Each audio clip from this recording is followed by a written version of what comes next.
کربلا सिर्फ एक जंग का मैदान नहीं, ये इश्क और इम्तिहान की वो दास्तान है जिसे सुनकर आज भी आसमान रोता है।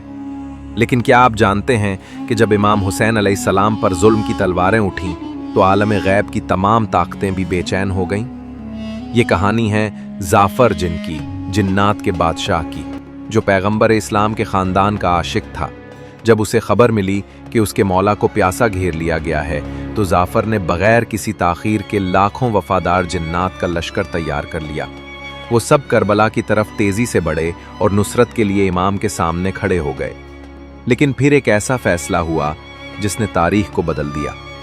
इमाम हुसैन अलैहिस्सलाम ने इस गैबी मदद को, इस अजीमुश्शान ताकत को इनकार क्यों कर दिया? इनके इनकार के पीछे क्या हिकमत थी? और एक बादशाह जिन्नात का अपने मौला के हुक्म पर आंसुओं भरी इताअत का वो मंजर कैसा था? इस वाकया में है अकीदत का वो सबक जो इंसान और जिन्नात दोनों को सिखाया गया। तैयार हो जाइए इस गैर मामूली वाकया की मुकम्मल सच्चाई जानने के लिए। दुनिया के पर्दे के पीछे आलम गैब में जिन्नात की एक अजीम सल्तनत थी जिसका बादशाह था जाफर जिन। जाफर कोई आम जिन नहीं था, वो ताकतवर हुक्मरान होने के साथ साथ एक सच्चा मुसलमान और ख़ानदान नबूवत का आशिक था। वो बराह रास्त हज़रत मोहम्मद सल्लल्लाहु अलैहि वसल्लम के ज़रिए ईमान ला चुका था और हज़रत अली अलैहिस्सलाम की ग़ुलामी को अपने लिए फ़ख्र समझता था। करबला से बहुत पहले ही उसकी अकीदत अहले बैत से जुड़ चुकी थी। ये ताकतवर बादशाह जो आलम गैब की तमाम खबरें रखता था, अब एक ऐसी खबर सुनने में वाला था जिसने सिर्फ उसकी सल्तनत को ही नहीं बल्कि पूरी कायनात को हिलाकर रख दिया। इसके मौला हुसैन को करबला के मैदान में घेर लिया गया था। जाफर जिन अपने शानदार तख्त पर बैठा था, दरबार लगा हुआ था। अचानक आलम जिन्नात में एक ऐसी लहर दौड़ी जो किसी तूफान से कम नहीं थी। एक जिन पैगाम रसां जो आसमानों और ज़मीन के बीच खबरें लाने के लिए मशहूर था, खौफ और बेताबी के आलम में जाफर के सामने हाजिर हुआ। उसके अल्फाज करबला के रेगजार की तपिश लिए हुए थे। ए बादशाह जिन्नात, ये कैसी खबर है? खबर ये थी कि नबी के नवासे, जिनके खून का एक कतरा भी तमाम कायनात से ज्यादा कीमती है, उन्हें करबला के मैदान में 3 दिन की प्यास में घेर लिया गया है। जुल्म की हद ये है कि पानी के कतरे पर भी पहरा है और उनके अहले खाना, बच्चे और साथी प्यास की शिद्दत से निढाल हैं। ये सुनते ही जाफर जिन का चेहरा गुस्से और बेबसी से सुर्ख हो गया। दरबार में मौजूद हजारों जिन्नात सकते में आ गए। जिन बादशाह के दिल में अहले बैत की मोहब्बत रगों में खून बनकर दौड़ती थी, वो किस तरह अपने मौला को अकेला छोड़ देता? वो फौरन तख्त से उठा। अब उसकी बादशाहत, उसका आराम, उसका इख्तियार सब बेमानी हो गया था। उसके सामने सिर्फ एक मंजर था, करबला का जलता मैदान और हुसैन की मजलूमियत। क्या जाफर खामोश बैठा रहता? बिल्कुल नहीं। उसने फौरी फैसला किया कि वो अपने मौला की नुसरत के लिए जाएगा, खा उसे आलम जिन्नात की तमाम ताकत क्यों न झोंकनी पड़े। खबर सुनते ही जाफर जिन ने अपने तख्त के नीचे जमीन पर एक जोरदार हाथ मारा। ये फैसला नहीं, ये ऐलान वफादारी था। मैं अपने मौला को अकेला नहीं छोड़ सकता। जाफर की गरजदार आवाज ने आलिम जिन्नात को हिलाला कर रख दिया। वहां किसी बहस या मशवरे की गुंजाइश नहीं थी। फौरन हुक्म जारी हुआ, तमाम मुसलमान जिन्नात को जमा किया जाए। जो भी अहल बैत की गुलामी का दावा करता है वो हथियार उठाए और मैदान करबला की तरफ निकलने की तैयारी करे। पलक झपकते ही जाफर जिन के हुक्म पर हजारों नहीं लाखों जिन्नात का लश्कर तैयार हो गया। उनके जिस्म गैर मरई थे मगर उनकी ताकत और उनका जोश दीदनी था। जाफर ने खुद जंगी लिबास पहना, अपने हाथ में अपनी खास शमशीर ली और अपने जरी और वफादार वजीरों को हुक्म दिया कि तमाम लश्करियों को तेजी से कूच करने के लिए तैयार किया जाए। इन जिन्नात के दिलों में इश्क हुसैन की आग भड़क रही थी और उनका वाहिद मकसद था करबला पहुंचना। ये वो लम्हा था जब ज़ाहिरी दुनिया के साथ साथ आलिम गैब की तमाम ताकतें भी मैदान हक की तरफ हरकत में आ चुकी थीं। हुक्म मिलते ही वो अजीम जिन्नाती लश्कर एक बादल की तरह जमीन से बुलंद हुआ। ये कोई आम सफर नहीं था। जाफर जिन्नात की दुनिया का बादशाह अपने मौला की नुसरत के लिए निकला था। लाखों वफादार जिन्नात का गैबी हुजूम हवाओं में तैरता हुआ इंतहाई तेजी से करबला के तपते मैदान की तरफ बढ़ रहा था। ये लश्कर इंसानों की नजरों से ओझल था, मगर अपनी बर्क रफ्तारी से तमाम फासले समेटता चला जा रहा था। हर जिन के दिल में एक ही पुकार थी, या हुसैन, या हुसैन। वो जानते थे कि वक्त बहुत कम है, जुल्म की तलवारें अपनी आखिरी वार के लिए तैयार हैं। जैसे ही जाफर और उसका लश्कर सरजमीन करबला के करीब पहुंचा, तो वहां का मंजर देखकर सबके दिल दहलिल गए। इमाम हुसैन अलैहिस्सलाम तन्हा खड़े थे। उनके आसपास उनके प्यासे साथियों और अहले खाना की लाशें बिखरी हुई थीं। यजीदी फौज का घनावना घेरा आखिरी लम्हे के इंतजार में था। जाफर जिन ने जैसे ही अपने मौला को इस हालत में देखा, तो उससे सब्र न हो सका।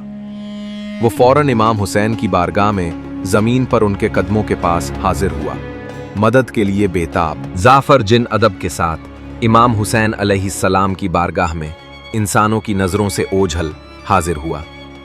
उसके आंखों में आंसू थे और दिल में वफादारी का जोश। जाफर ने निहायत आजजी से कहा, ए मेरे आका, ए नवासा रसूल, हम आपके मुखलिस गुलाम हैं। आलम गैब में ये जुल्म देखकर हम बेचैन हो गए हैं। मुझे इजाजत दीजिए कि मैं और मेरा लाखों का लश्कर इन यजीदी जालिमों को पलक झपकते में नीस्तो नाबूद कर दे। हमारे एक इशारे पर यह पूरी फौज तबाह हो जाएगी। आपको यहां से एक तिनका भी उठाने की जरूरत नहीं पड़ेगी। हमें इजाजत दीजिए कि हम आपके दुश्मनों को यहां से मिटा दें और आपकी खिदमत में हाजिर रहें। जाफर की बात में सच्चाई, ताकत और बेपनाह अकीदत थी। वो सिर्फ एक लम्हे में करबला का नक्शा बदलने की सलाहियत रखता था। ये मदद किसी बादशाह की नहीं, बल्कि एक वफादार गुलाम की तरफ से थी। इमाम हुसैन ने कमाल सब्र और वकार से अपने सर को थोड़ा सा झुकाया।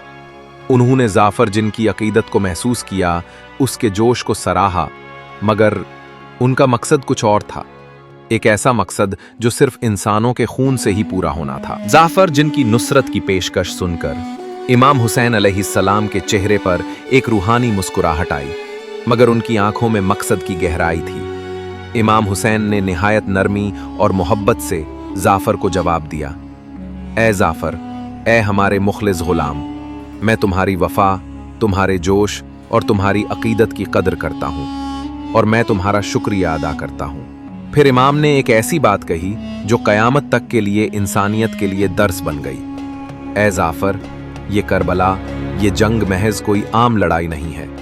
ये इंसान का इम्तिहान है। ये सब्र और तस्लीम और रज़ा का मैदान है। मेरे नाना रसूलुल्लाह का मिशन इस वक्त तक मुकम्मल नहीं हो सकता जब तक हक और बातिल का फ़र्क दुनिया को इस खुले अंदाज में न दिखा दिया जाए। इमाम ने फरमाया, अगर मैं तुमसे या फरिश्तों से मदद ले लूं तो ये करबला एक मोजज़ा बन जाएगी।